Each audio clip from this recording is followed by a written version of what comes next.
rien. Il était quand même un bon roi. Il essayé, il est allé voir dans les villes, il formait les gens, il les enseignait à la parole. Il voulait faire tomber les poteaux d'Astarté et compagnie. Voilà. Il était quand même assez attaché à Dieu. Il n'avait pas toutes les clés, mais en tout cas, c'était un bon roi. Un bon roi qui aimait la parole. Et ce roi-là,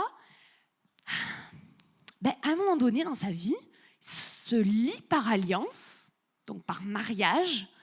Je ne sais pas avec qui il s'est marié, ou si c'est son fils qui s'est marié, bref, peu importe. Il se marie certainement avec la fille d'Akab. Akab, le mauvais roi d'Israël. D'accord ? Il se marie avec cette femme, donc du coup, ça fait qu'une seule alliance. Akab, n'oubliez pas, c'est le mari de Jézabel, la tueuse de prophètes. Donc, il se marie avec une femme, et ça le met dans un contexte familial qui est quand même très, très, très loin de ses propres valeurs. Il se marie, et puis un jour, il va voir son beau-père. J'imagine bien que c'est son beau-père. Hein. On va faire comme si c'était son beau-père parce que c'est pas très clair. Il va voir donc sa famille, et puis là, le roi Akab lui dit « J'ai envie, c'est une terre qui nous appartient, je voudrais aller récupérer une petite terre qui est chez les Ammonites. C'est une petite ville, ils ne sont pas nombreux, on va leur faire leur compte, et puis on revient, au moins la terre sera à nous. » En gros, c'est ça qu'il lui dit.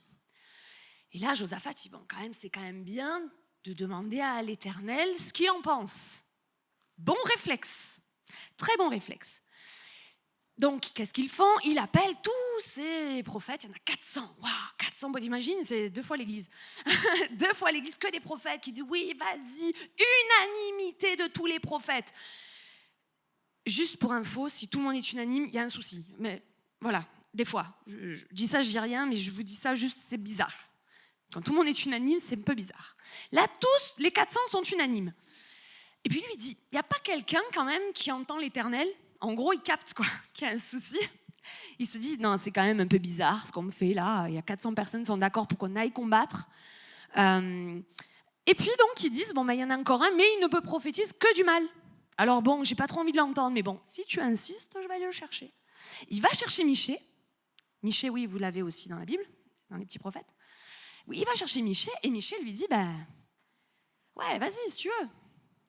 Texto, c'est ça qu'il lui dit. Hein. Oui, vas-y. Non, moi, tu sais que je t'ai toujours dit de dire la vérité, donc dis-moi la vérité. Est-ce que je dois y aller ou pas ? Et là, il dit, si tu vas là-bas, vous allez perdre et tu vas y laisser la vie. Donc, n'y va pas. En gros, l'Éternel ne sera pas avec toi, c'est sûr et certain. On se remet dans le contexte. C'est une petite ville. Ils sont 2 peuples. D'accord ? Israël et Juda. C'est une toute petite ville en Ammonite, dans le pays d'Ammon. Et donc, humainement, en vrai, humainement, tu ne devrais même pas demander à Dieu, quoi. Tu te dis, ça va, je vais y aller et on va gagner. C'est sûr, on est 2 peuples. 2 peuples contre une ville. Ça va aller, on va y arriver. Donc, qu'est-ce qu'ils font ? Non, moi, je ne suis pas d'accord avec toi. Akab le fait mettre en prison. Alors, entre-temps, il y a un autre prophète qui le gifle. Enfin, bref, je vous laisserai découvrir, c'est sympa. C'est très, très dans la bienveillance et l'amour. Et en fait, voilà, donc c'est ce contexte-là. Je vous raconte ça, mais vous allez comprendre pourquoi, en fait, après, à la fin. Donc, Akab, lui, il attaque un petit territoire. Akab, il est méchant, il est orgueilleux, et il se dit, je vais y arriver, et même si Dieu n'est pas avec moi, parce que c'est Michée qui le dit, je ne le crois pas trop, je vais y aller quand même. Sauf que, à un moment donné, il se retrouve... Alors, il est malin, parce qu'à un moment donné, il lui dit... écoute, il dit à Josaphat, écoute, moi je vais garder toi tu vas garder tes habits royaux, et puis moi je vais m'habiller en discret, quoi. Genre espion, comme ça on comprendra pas que c'est moi, et je risquerai moins ma vie. Et donc en gros, il est en train de mettre en première position quand même Josaphat, en disant, vas-y, toi t'as les vêtements royaux, ils croiront que c'est toi, et puis s'ils doivent tuer quelqu'un, c'est plutôt toi. Et en fait, sur le champ de bataille, ce qui se passe, c'est qu'à un moment donné, tout le monde va vers, effectivement, Josaphat, pensant que c'était le roi Akab. Et puis là, lui, il crie à l'Éternel, vous lirez. Et l'Éternel le sauve. C'est l'Éternel qui le sauve. Et du coup, il se détourne et il trouve Akab. Et il y en a un qui lance une flèche au hasard. Oula, je sais pas, j'ai perdu t'as la ref. J'ai perdu pied. Et puis, ça tombe sur Akab qui meurt à la fin. En gros, petite épreuve, quelque part, puisque petit territoire, grande défaite. Grande défaite. Là où je vais vous mener, c'est sur 2 Chroniques 20. 2 Chroniques 20, c'est une épreuve qui est quasiment similaire, sauf qu'elle est inversée.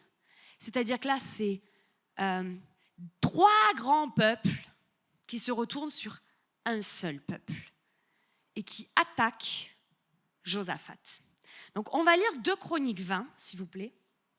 On va le mettre. Si vous avez votre Bible, je voulais tout lire, mais je ne sais pas si j'ai le temps. Alors, on va juste dire ça. Non, je vais tout lire. Après cela, de 1 à 30, s'il vous plaît. Après cela, les fils de Moab. Donc, il y a Moab, je redis, Moab, Ammon et une partie des Édomites. C'est une petite tribu des Édomites, d'accord ? Donc, on a 3 peuples qui viennent. Après cela, les fils de Moab et les fils d'Ammon, et avec eux des Maonites, marchèrent contre Josaphat pour lui faire la guerre. On vint en informer Josaphat en disant « Une multitude nombreuse s'avance contre toi depuis l'autre côté de la mer, depuis la Syrie. Et ils sont à Hatsatson Tamar, qui est en En-Gedi. » Ceux qui sont venus en Israël, j'ai regardé les photos. Waouh, c'est trop beau, je me suis souvenu de plein de choses. Dans sa frayeur, Josaphat se disposa à chercher l'Éternel et il publia un jeûne pour tout Juda. Juda s'assembla, donc Juda c'est le pays de Juda, d'accord ? Il y a le pays de Juda et le pays d'Israël, c'est le pays de Juda. S'assembla pour invoquer l'Éternel et l'on vint de toutes les villes de Juda pour chercher l'Éternel. Josaphat se présenta au milieu de l'assemblée de Juda et de Jérusalem, dans la maison de l'Éternel, devant le nouveau parvis, et il dit « Éternel, Dieu de nos pères, n'es-tu pas Dieu dans les cieux et n'est-ce pas toi qui domines sur tous les royaumes des nations ? N'est-ce pas toi qui as en main la force et la puissance et à qui nul ne peut résister ? N'est-ce pas toi, notre Dieu, qui a chassé les habitants de ce pays devant ton peuple Israël et qui l'a donné pour toujours à la postérité d'Abraham qui t'aimait ? Ils l'ont habité et ils t'ont bâti un sanctuaire pour ton nom en disant « S'il nous survient quelque calamité, l'épée, le jugement, la peste, la famine, nous nous présenterons devant cette maison et devant toi, car ton nom est dans cette maison. Et nous crierons à toi au sein de notre détresse, tu nous exauceras, tu sauveras. Maintenant voici les fils d'Ammon, les fils de Moab et ceux de la montagne de Séhir, chez lesquels... » Et là, j'aime bien, parce qu'il rappelle une alliance. « Chez lesquels tu n'as pas permis à Israël d'entrer quand il venait du pays d'Égypte, car il s'était détourné d'eux et ne les a pas détruits.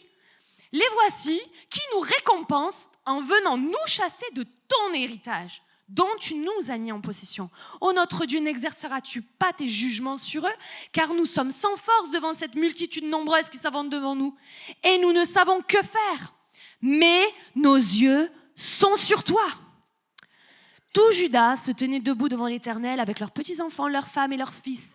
Alors, l'Esprit de l'Éternel saisit au milieu de l'assemblée Jacaziel, fils de Zacharie, fils de Benaïa, fils de Jéhiel, fils de Matania, lévite d'entre les fils d'Asaph, un petit-fils de Danuïten. En gros, c'est ça. Et Jacaziel dit « Soyez attentifs, tout Juda et habitants de Jérusalem, et toi, roi Josaphat. Ainsi vous parle l'Éternel, ne craignez point et ne vous effrayez point devant cette multitude nombreuse, car ce ne sera pas vous qui combattrez, ce sera Dieu. Demain, descendez contre eux et ils vont monter sur la colline de Tsit et vous les trouverez à l'extrémité de la vallée, en face du désert de Jéruel. Vous n'aurez point à combattre en cette affaire. Présentez-vous, tenez-vous là et vous verrez la délivrance que l'Éternel vous accordera. Juda et Jérusalem, ne craignez point et ne vous effrayez point Demain, sortez à leur rencontre et l'Éternel sera avec vous. » Josaphat s'inclina le visage contre terre et tout Juda et les habitants de Jérusalem tombèrent devant l'Éternel pour se prosterner en sa présence. Les Lévites d'entre les fils des Kéhatites et d'entre les fils des Coréites se levèrent pour célébrer d'une voix forte et haute l'Éternel, le Dieu d'Israël. Le lendemain, ils se mirent en marche de grand matin pour le désert de Tekoa. À leur départ, Josaphat se présenta et dit « Écoutez-moi, Juda et habitants de Jérusalem, confiez-vous en l'Éternel votre Dieu, vous serez affermis. Confiez-vous en ses prophètes et vous réussirez. » Puis, d'accord avec le peuple, donc en accord avec le peuple, il nomma des chantres qui, revêtus d'ornements sacrés, marchant devant l'armée, célébraient l'Éternel et disaient « Louez l'Éternel, car sa miséricorde dure à toujours. » Au moment où l'on commençait les chants et les louanges, ça s'est passé, mes frères et sœurs. Au moment où l'on commençait les chants et les louanges, l'Éternel plaça une embuscade contre les fils d'Ammon et de Moab et de ceux de la montagne de Sir, et qui étaient venus contre Juda, et ils furent battus. Les fils d'Ammon et de Moab se jetèrent sur les habitants de la montagne de Sir pour les dévouer par interdit et les exterminer. Et quand ils en furent finis avec les habitants de Sir, ils les aidèrent, ils s'aidèrent les uns les autres et se détruirent. Waouh! En gros, ils n'ont rien fait. Je vais m'arrêter là, je reviendrai peut-être après. En gros, ils n'ont rien fait. Est-ce que c'est pas extraordinaire C'est extraordinaire. En gros, cette histoire, on est quelque temps après la première histoire, d'accord ? Donc il y a eu la défaite. Et puis qu'est-ce qu'il a fait, Josaphat ? Après cette défaite, il est rentré chez lui. Chapitre 19, vous irez lire. Juste avant ça. Et en fait, c'est un peu problématique parce qu'il a un peu perdu du crédit auprès de son peuple. Il y a Jéhu, un prophète, qui vient le voir et qui lui dit Éternel, t'es pas trop avec toi là quand même. Hein. T'as pas demandé, t'as rien demandé. T'es allé et t'as pas vaincu. T'as vu mais t'as pas vaincu. Vous savez, les épreuves, elles sont là. Moi, je crois que dans la vie, il n'y a pas d'hasard. Si c'est écrit qu'il a raté, qu'il y a une épreuve et qu'il y a eu un échec, c'était quelque part pour apprendre parce qu'il fallait préparer à la nouvelle épreuve. Les épreuves sont là pour nous donner des leçons et pour nous faire changer de perspective. Quand ça s'est passé dans la première épreuve, et ça c'est mon premier point, donc c'est un changement de perspective, les épreuves ou les échecs sont des leçons. Josaphat, lui, il n'avait jamais connu de guerre. Et en fait, quand il a raté ça avec Akab, il est revenu chez lui. Et qu'est-ce qu'il a fait ? Bon, déjà, Jéhu vient lui donner une petite réprimande et il a eu raison. Parce que derrière ça, il s'est corrigé. D'accord ? Il a changé de perspective. Il ne s'est pas dit « Ouais, mais c'était pas notre faute. » Il ne s'est pas résigné de dire « Ah mais non, mais on n'y arrivera jamais. Quoi qu'il se passe, Seigneur, il n'était pas avec nous. On peut faire... » Non.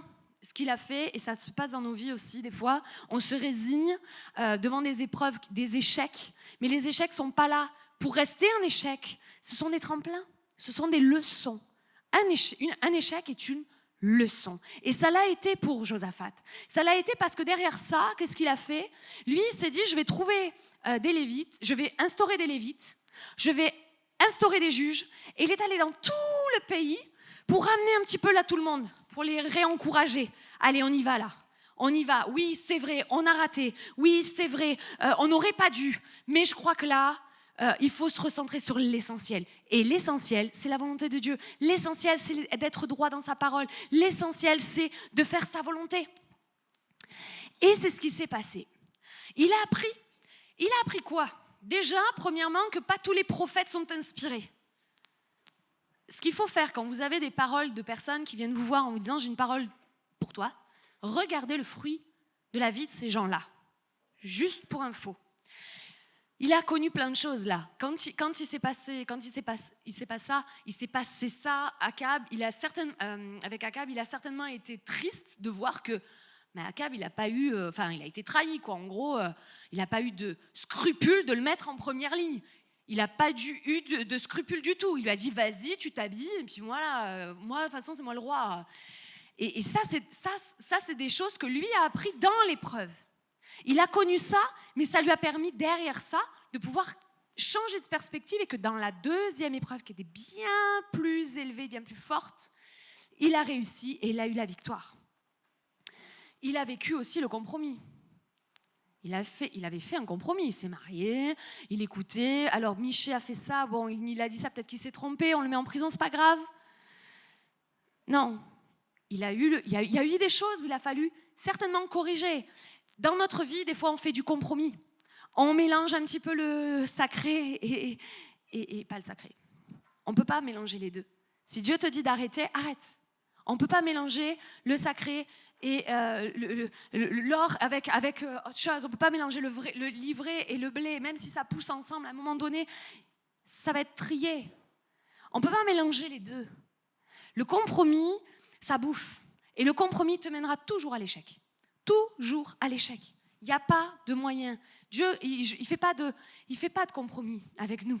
Pourquoi en ferions-nous, nous ? Il a connu la trahison, puis il a connu l'échec. Et quand on connaît l'échec, des fois, on a la tête dans le seau et on se dit, plus jamais je veux y retourner. Plus jamais je ne recommencerai. Alors, il y a une chose qui se passe quand on vit l'épreuve et que tant qu'on ne change pas, je ne sais pas si vous l'avez remarqué, c'est que tant que vous ne changez pas votre perspective, tant que vous ne changez pas d'attitude, l'épreuve recommence.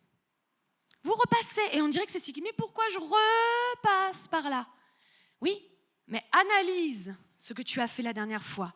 Analyse ce qu'il s'est passé et puis réfléchis. Pose-toi, où est-ce que toi, tu aurais pu faire autrement et que ça aurait donné une finalité autre. Vous connaissez l'effet papillon ? On en parlait tout à l'heure avec mon fils. Il a un jeu. Il m'expliquait, il me dit, maman, il est trop bien ce jeu. En fait, c'est un jeu vidéo. Il me disait, bon, c'est l'effet papillon. En fait, donc il y a une trame qui est déjà un petit peu écrite à la base, et il y a des scénarios possibles, mais toi et c'est tes décisions, pendant que tu joues, qui vont faire que ça va prendre tel chemin. Et en fait, il me dit, maman, selon les choix que je fais dans ce jeu, eh ben... il y a des conséquences sur mes personnages. Je ne voulais pas tuer la personne et puis elle est morte. Eh ouais, mais c'est la même chose dans nos vies. De tes choix, de tes propres choix, c'est l'effet papillon. On peut pas, il y a toujours des conséquences. De tous nos choix, même quand on ne fait pas de choix, c'est un choix. De tous nos choix amène quelque part quelque chose qui va se passer et ça va faire une boucle sur mon ami, sur mon mari, sur mes enfants, sur ma collègue de travail, sur... Et finalement, d'un choix qui me semblait correct, tout le monde en a été impacté. Autour de moi, c'est comme ça. Nos choix, c'est à nous vraiment de réfléchir à notre vision. Quand on voit que ça se répète et que, quelque part, les personnes autour de nous souffrent toujours de la même situation, changeons notre perspective. Réfléchissons à comment on pourrait agir autrement pour que la situation demain change. Et c'est ce que c'est ce que je voudrais vous dire ce soir. Dans Jacques 1, il dit « Mes frères, regardez comme un sujet de joie complète les diverses épreuves auxquelles vous pouvez être exposés, sachant que l'épreuve de votre foi produit la patience, mais il faut de la patience s'accomplisse parfaitement son œuvre, merci, c'est très gentil, afin que vous soyez parfaits et accomplir sans faillir en rien. » Voilà, on se retrouve avec un Josaphat et on se retrouve un petit peu, moi je me retrouve vraiment beaucoup avec Josaphat parce que l'année dernière, 2022, ça a été pour moi, fin 2022, l'une des épreuves, waouh, je me suis dit, Seigneur, vivement 2023. Parce que c'était compliqué. De choix que nous avions faits qui ont eu un impact, c'est des mauvais choix, qui ont un impact sur moi, sur ma famille, sur plein de choses et c'est l'effet papillon. Alors, qu'est-ce que je fais, moi, là, devant ça ? Qu'est-ce que je fais ? Est-ce que je me dis, ah mais non, je suis qu'une pauvre vermicelle, je n'y arriverai jamais. Mais honnêtement, j'y ai pensé. À quoi ça sert ? C'est bon, j'ai pas envie encore de me prendre la tête pendant 6 mois, me prendre la tête, de continuer à réfléchir et à agir, à corriger. Mais je vous garantis que il y a quelques semaines de ça, il y a quelques mois de ça, quand ça s'est passé, il s'est passé ça l'été dernier, j'ai eu un gros problème avec Zoé en fait. C'est passé ça, j'ai dit Seigneur Jésus, c'est pas mon œuvre, c'est ton œuvre, déjà. Ce sont des erreurs que nous avons commises à plusieurs, certainement. Mais j'en porte la responsabilité parce que c'est moi la directrice. Et là, je me suis dit, Seigneur, merci. Je vous choque ce soir, mais j'ai remercié Dieu. Vous savez pourquoi ? Parce qu'il m'a donné une stratégie. J'ai réfléchi aux erreurs que j'avais faites, qu'on avait fait, et j'ai dit là, on ne va pas agir de la même manière. Et si nous n'agissons pas de la même manière, si nous remettons les choses bien comme il faut, selon ce que Dieu nous montre, alors Dieu est avec nous. Et je sais que même si l'épreuve derrière elle sera plus grosse, mais Dieu est avec nous. Mais qu'est-ce que j'aurais fait ? Est-ce que je me serais dit, non, je me résigne ?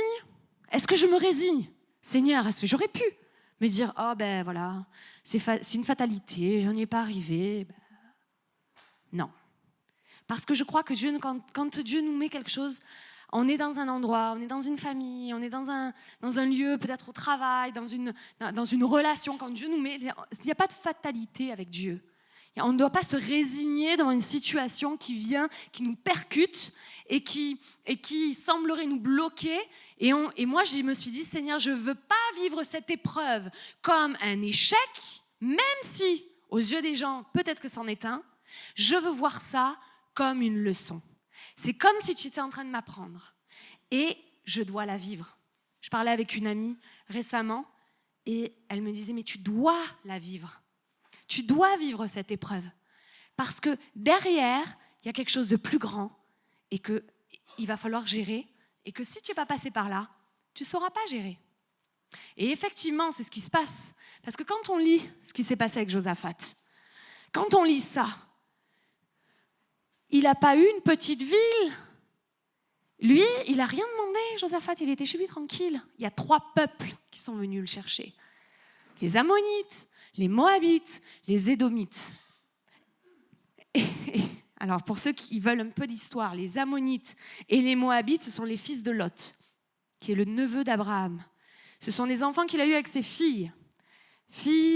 Donc, je vous laisserai aller découvrir ça dans la Genèse.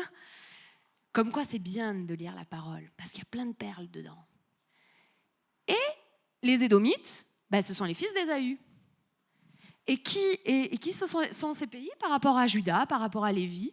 C'est la famille. Et souvent, les épreuves, c'est la famille. Et la famille, c'est la famille. Rigole Marion, c'est une chanson chez nous. On la chante souvent. Oui, c'est la famille. Souvent, les épreuves, c'est la famille. Là, actuellement, alors je sais pas, c'est enregistré ? Non, gloire à Jésus. Actuellement, dans ma famille, c'est... Alors, je ne sais pas si c'est un mélange d'Armageddon et de Terminator 2. Je ne sais pas. Mais c'est horrible. Alors, pas tout le monde, mais on est en train de vivre une situation que ce n'est pas possible de vivre ça. Et pourtant, il va falloir la vivre et la gérer. Et c'est la famille. C'est la famille. Et souvent, on a du mal avec la famille, mais c'est là souvent aussi qu'on a les épreuves. Et c'est là aussi qu'on grandit. Pourquoi ? Parce qu'on les voit. Parce qu'on les aime. Pourquoi dans l'église, des fois, on a du mal aussi ? Ah, j'ai une épreuve dans l'église, on s'est disputé. Mais parce qu'on se voit et parce qu'on s'aime.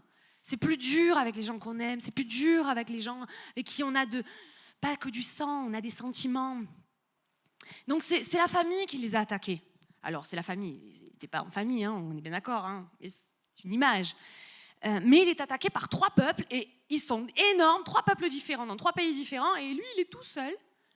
On est bien d'accord qu'Israël ne viendra pas l'aider, d'accord ? Et qu'est-ce qui se passe ? Lui, il a fait le tour, on a vu, chapitre 19, je vous laisserai aller le lire. Il est allé voir pour l'éducation du peuple, il est allé tous les voir. Il a instauré les Lévites, il a instauré les juges, il leur a dit, il faut agir comme ça. Jugez avec droit, avec droiture, soyez justes, faites la volonté de Dieu d'un cœur sincère. C'est vraiment, il est humble. Devant la puissance de Dieu, il a dit, moi, je ne veux pas faire les mêmes erreurs.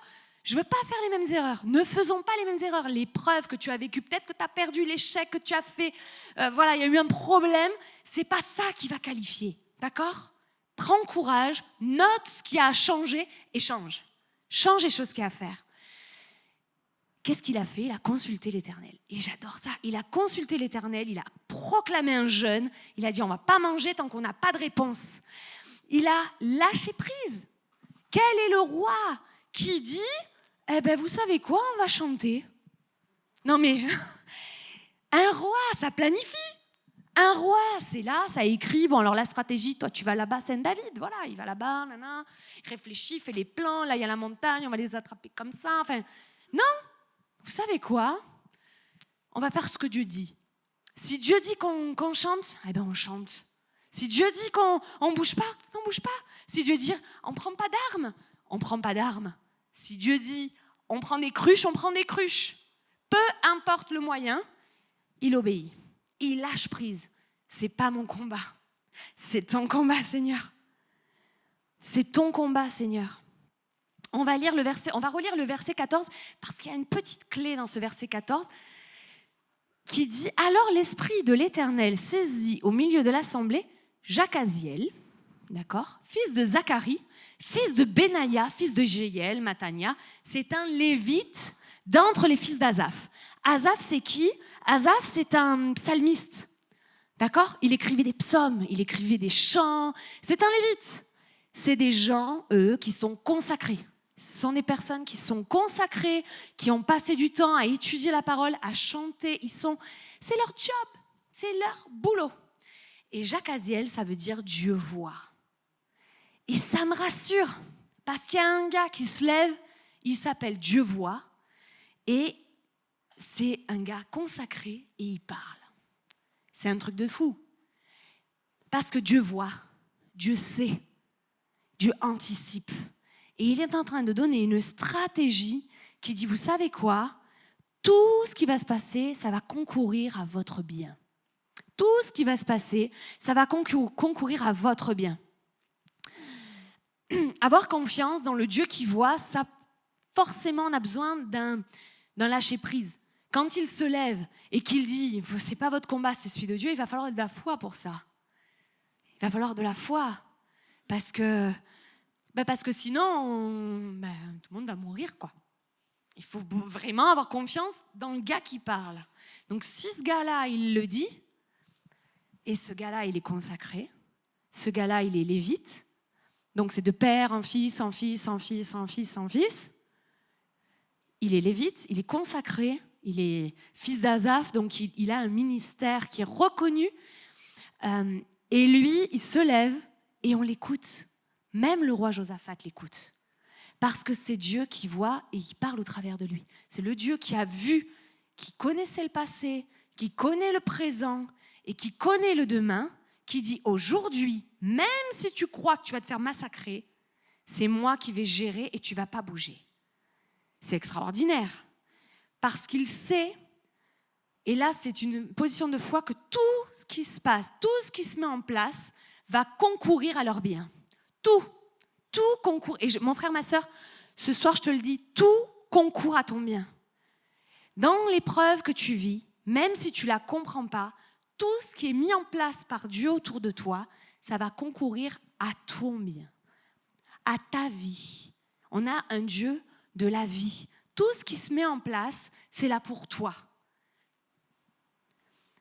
Il nous faut avoir confiance dans le Dieu. Il faut aussi, attention à bien s'entourer.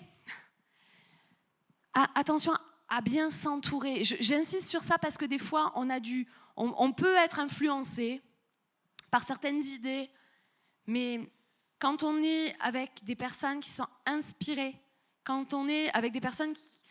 Vous allez voir vite fait, quelqu'un qui est rempli de l'esprit ou pas, vous allez voir à sa vie.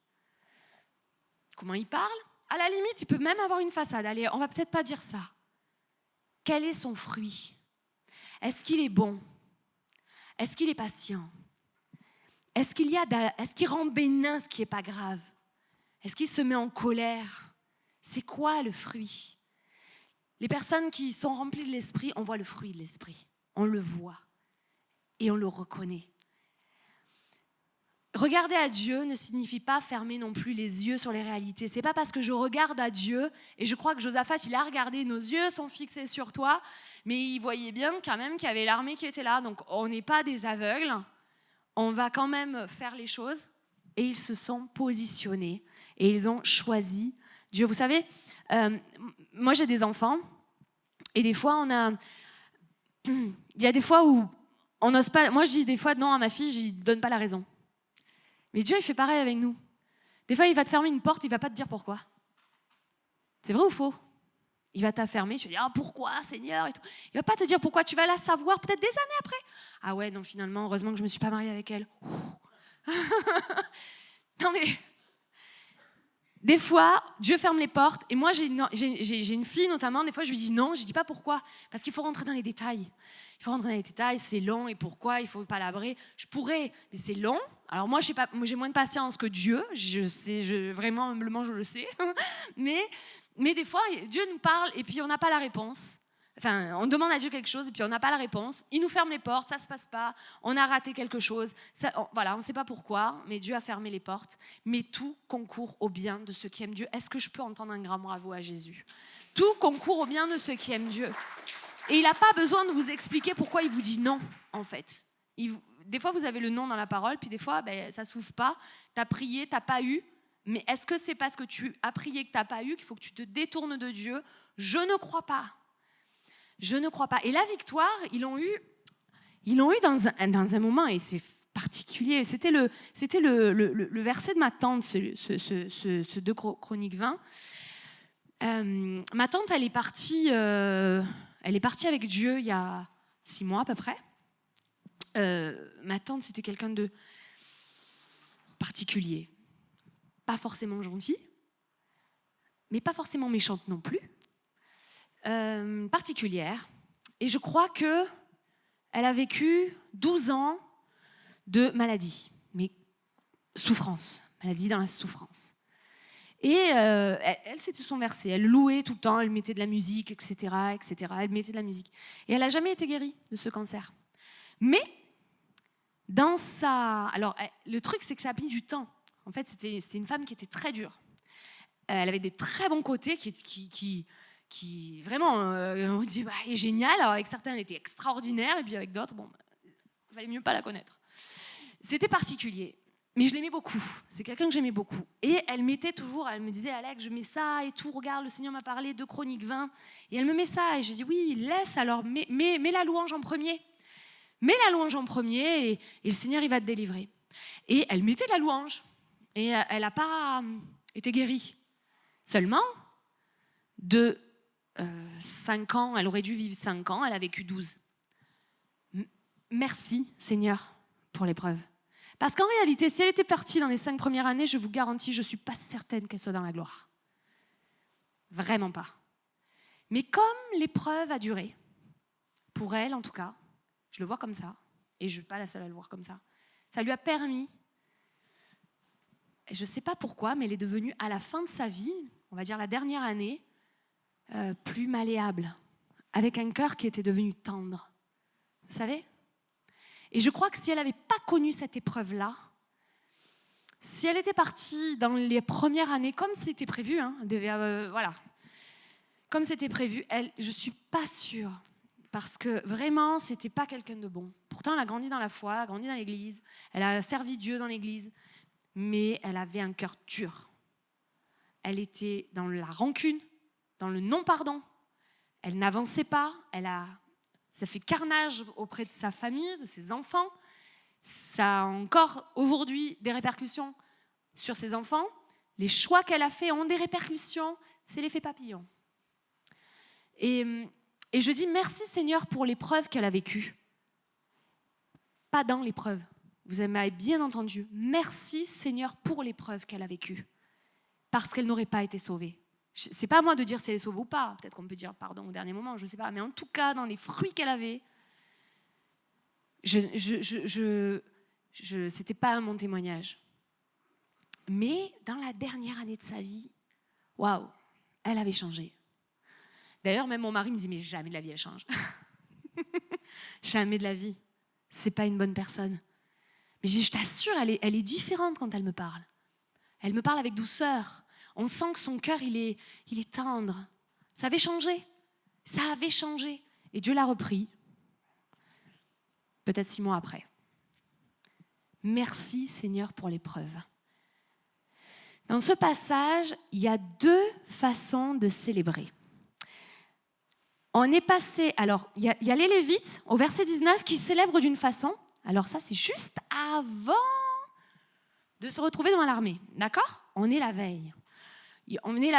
Le Seigneur a parlé par le biais de Jahaziel et là, il se lève, ouais, trop bon. Et là, le terme qui est utilisé, c'est halal.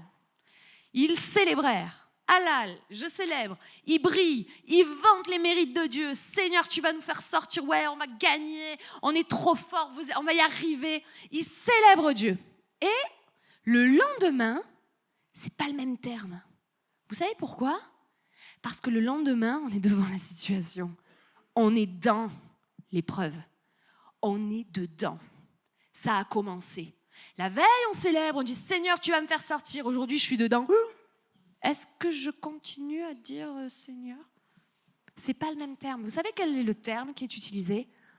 Le terme qui est utilisé, et c'est le verset 21 qui dit « Louez l'Éternel car sa miséricorde dure à toujours », c'est le verbe « yada ». Et ce verbe-là, c'est jeter des flèches et c'est des remerciements. L'ennemi se positionne devant Juda, devant Josaphat, devant son armée, ils se positionnent. Et eux, qu'est-ce qu'ils font ? Ils jettent des pierres, ils remercient Dieu. Et ces remerciements pour l'épreuve, ces remerciements, ce sont des jets de pierre dans le camp de l'ennemi. Il est en train, alors qu'il loue Dieu, qu'il remercie Dieu, il y a toute l'armée en face. L'ennemi, c'est comme nous. L'armée qui est comme là, devant nous. Voilà, elle est devant nous. L'ennemi se positionne devant toi. Mais tu vas remercier pour l'épreuve. Tu vas dire, Seigneur, c'est quoi ? Cette épreuve, merci, parce que je vais voir ta gloire. Merci pour cette maladie. C'est dur ce que je dis. Merci pour cette maladie, parce que je sais que tu vas toucher quelqu'un au travers de ma maladie. Je sais qu'il va y avoir quelqu'un qui va être touché. Merci peut-être parce que je suis en train de me séparer de quelqu'un, parce que je sais qu'il y a quelque chose de mieux demain. Merci pour l'épreuve. J'ai pas d'amen. Je sais, je vous choque. Je vous choque, j'ai pas d'amen. Pourquoi est-ce qu'ils remercient ? Ils n'ont pas encore gagné. Quelle est la clé là-dedans ? Ils n'ont pas gagné encore. Dieu l'a dit, mais ils n'ont pas encore vécu. Pourquoi ils remercient ? Pourquoi ils disent pas Seigneur, on te loue, on crie la victoire, mais on y est. Oui, on croit en toi, on a la foi. Il n'y a pas que la foi. Remercie pour l'épreuve. Remercie parce que tu sais pas, tu sais à partir du moment où tu commences à remercier Dieu, il y a l'atmosphère qui change. Tout de suite. Il y a quelque chose qui se passe. Vous savez, il y a un couple qui avait une fille, elle avait une maladie curable psychiatrique. Ils l'ont placée en psychiatrie, du coup, voilà. Puis, c'est incurable, elle va rester là à vie. Elle ne pourra pas sortir, elle a 20 ans, c'est impossible. Puis un jour, ils entendent une prédication un peu comme moi, là, ce que je vous dis. Remercie Dieu pour l'épreuve. Et eux, ils se disent, non, mais c'est un blasphème. C'est pas Dieu qui envoie l'épreuve. Non, c'est peut-être pas Dieu, c'est la vie.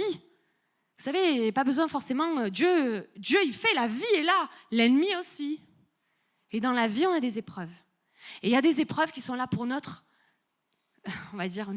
apprentissage, notre croissance. Et cette famille s'est mise à prier et a dit, Seigneur, tu sais quoi ? On va te remercier parce qu'on ne comprend pas tout, mais toi, tu sais. Il y a peut-être des personnes dans cet hôpital psychiatrique qui vont voir ta gloire quand elle sera guérie.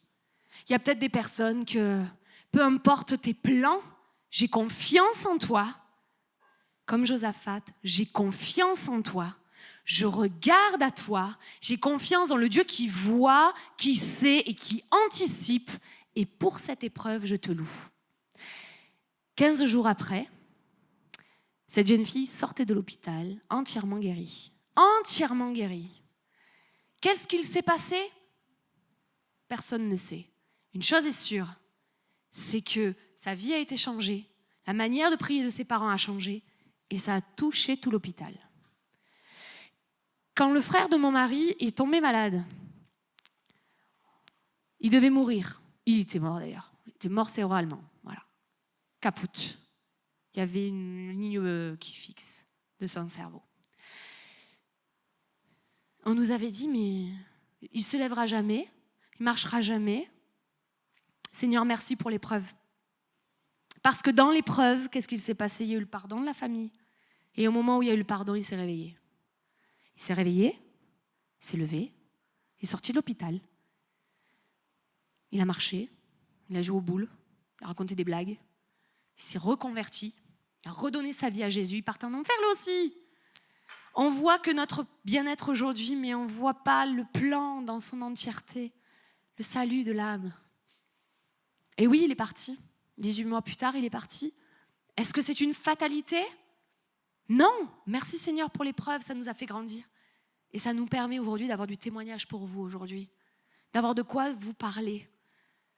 Peu importe, quelquefois, on a du mal à dire merci, mais la louange, et je vais vous lire ça, la louange est basée sur l'acceptation totale et joyeuse du présent, comme faisant partie de la volonté parfaite d'un Dieu d'amour. Elle n'est pas basée sur ce que nous pensons ou espérons voir arriver dans l'avenir. Alors moi, je vais vous dire, changez votre prière. Seigneur, sors-moi de l'épreuve. Merci pour l'épreuve. Seigneur, empêche cette épreuve, que ta volonté soit faite. Jésus à Gethsémani, qu'est-ce qu'il a dit? Que cette coupe, s'il te plaît, ne s'approche pas de moi. Vraiment, si tu pouvais la reprendre, franchement, j'ai pas envie d'aller à la croix. Mais que ta volonté soit faite. Marie, il y en a plein des exemples. Marie, mais on en a parlé à Noël. Marie, mais quand je pense à elle, je me dis, mais devant elle, oui, elle tombe enceinte, mais c'est l'épreuve devant elle. C'est une épreuve. Pourtant, elle va voir Élisabeth, qu'est-ce qu'elle fait? Elle loue Dieu. Merci pour l'épreuve. Parce que je sais qu'au travers de ma vie, je vais te servir, il va y avoir quelque chose de plus grand. Alors merci pour l'épreuve. Louer Dieu pour une situation difficile, pour une maladie, pour une catastrophe, signifie littéralement que nous acceptons et que nous approuvons ces circonstances comme faisant partie du plan de Dieu pour nos vies. Ce que je vous disais tout à l'heure, on voit notre épreuve avec nos vues là tout de suite. Mais Dieu, il voit l'épreuve dans son entièreté, avec sa finalité. Souvenez-vous de la prédication de Marc qui disait du commencement, il est l'alpha et l'oméga. Commencement et la fin. Il est le aleph et le tav. Et dans l'épreuve, il est le aleph et il est le tav. Il est celui qui, au début de l'épreuve, qui tient ta main pendant l'épreuve et qui t'en fait sortir victorieuse ou victorieux. Il est ce Dieu-là. Est-ce que tu peux remonter un petit peu, s'il te plaît? Mais ce changement-là de prière, parce que moi j'ai réalisé ça récemment, je me suis dit, mais en fait, pourquoi des fois on prie, ça ne marche pas? Non, mais c'est vrai. Des fois ça marche, il n'y a pas de souci, mais des fois ça ne marche pas. Et je crois que ce n'est pas toujours qu'une question de foi. Mais c'est que quelquefois on ne voit pas Dieu comme étant souverain de la situation. On ne voit pas Dieu comme ce Dieu qui sait. Il sait, il voit, il anticipe. Donc il va mettre autour de toi des personnes qui vont t'encourager. Alors remercier Dieu, je vais vous demander de fermer les yeux et juste de remercier Dieu pour toutes les circonstances qui vous ont amené à lui. Parce que peut-être que si tu n'avais pas vécu cette maladie, tu n'aurais pas crié à Dieu. Peut-être que si tu n'avais pas, je ne sais pas moi, eu une addiction, tu ne serais pas tourné vers Dieu. Peut-être que si tu n'avais pas eu une épreuve avec je sais pas, dans un travail, tu n'aurais pas ouvert ta boîte. Il y a des circonstances dans nos vies qui sont des épreuves, mais nous ne voyons pas que derrière, le Seigneur est en train de préparer quelque chose de grand. Et il y a des choses grandes derrière. Remercie Dieu pour toutes les fois où tu as déposé les armes devant lui. Remercie Dieu pour toutes les fois pour toutes les circonstances qui t'ont amené à crier à lui. Remercie Dieu parce que de ton impuissance, c'est parce que tu as déclaré ton impuissance que tu vas pouvoir voir la puissance de Dieu dans ta vie. Alors oui. Merci. Merci pour la maladie. Je vous choque, je le sais. Mais merci parce que je sais une chose, c'est que je vais voir ta gloire. Parce que quand Lazare était mort, c'était pas qu'une maladie. Il était 4 jours dans le tombeau. Et pourtant Dieu a dit, je te remercie Seigneur. Je te remercie Seigneur parce que tu m'exauces toujours. Il a remercié Dieu pour le deuil. Il pleurait, il savait ce qu'il allait faire. Il pleurait, mais je te remercie. Pourquoi ? Parce que je vais voir ta gloire. Je te remercie pour le deuil, parce que je vais voir ta gloire. Je vais voir ta consolation. Et je vous garantis, mes frères et sœurs, quand vous lisez la fin de Chroniques 20, ils se retrouvent et ils se retrouvent dans la vallée, tout le monde est mort, ils récupèrent un grand butin et ils sont dans la vallée de la bénédiction. La bénédiction de la présence de Dieu, elle n'a pas de prix. Quand vous passez par l'épreuve, la plus grande, le plus précieux que vous puissiez avoir, c'est la paix. C'est la paix, c'est la joie. C'est pas juste l'argent, les biens. La paix de Dieu, elle surpasse toute intelligence. Alors merci, parce que peut-être que je me suis séparée d'un ami, d'une amie. Peut-être qu'il a fallu un conflit pour ça. Mais je sais que derrière, tout concourt à mon bien. Je sais que derrière, tu as le meilleur pour moi. Je sais que derrière, je vais voir ta gloire. Je vais voir ta gloire. Parce qu'il y a une chose qui est sûre, c'est que tout concourt au bien de ceux qui aiment Dieu. De ceux qui aiment Dieu. Pas de ceux qui ne l'aiment pas. De ceux qui aiment Dieu. Amen. Et on va pouvoir se lever et je vais prier. Seigneur, c'est difficile. C'est une parole compliquée ce soir. Prier, te remercier alors qu'on passe dans des moments compliqués. Te dire merci parce qu'on est en train de vivre quelque chose de dur. Mais on te fait confiance. On te fait confiance. Dans le feu, tu es avec nous. Tu nous fais sortir des épreuves. Mais moi, je veux avoir comme attitude de te louer. Je veux avoir comme habitude de te louer. L'ennemi veut fermer ma bouche. Je veux envoyer des flèches. Je veux louer Dieu. Je veux lui dire merci. Parce que alors que je te dis merci, même pour cette épreuve-là, merci parce que je veux voir ta gloire, j'envoie des flèches dans le camp de l'ennemi et je le rends dispersé. Est-ce que vous êtes d'accord avec moi ? C'est dur, hein ? C'est très dur. On va essayer de le faire. Est-ce qu'on peut tendre les mains ? Pensez à l'épreuve que vous avez devant vous. Est-ce que vous voyez la finalité de cette épreuve ? Peut-être que tu ne la vois pas. Peut-être que tu ne la vois pas, la finalité de cette épreuve. Aie confiance en Dieu. Change ta vision. Change la vision que tu as de l'épreuve. Vois-la dans son entièreté. Le Seigneur peut tout dans ta vie. Et tout concourt au bien de ceux qui aiment Dieu. La puissance de la louange. Alors que tu commences à chanter, alors que tu commences à dire merci, alors que tu commences à adorer ton Dieu dans l'épreuve et pour l'épreuve, alors c'est vraiment des flèches dans le camp de l'ennemi. C'est des flèches dans le camp de l'ennemi. Amen. Amen.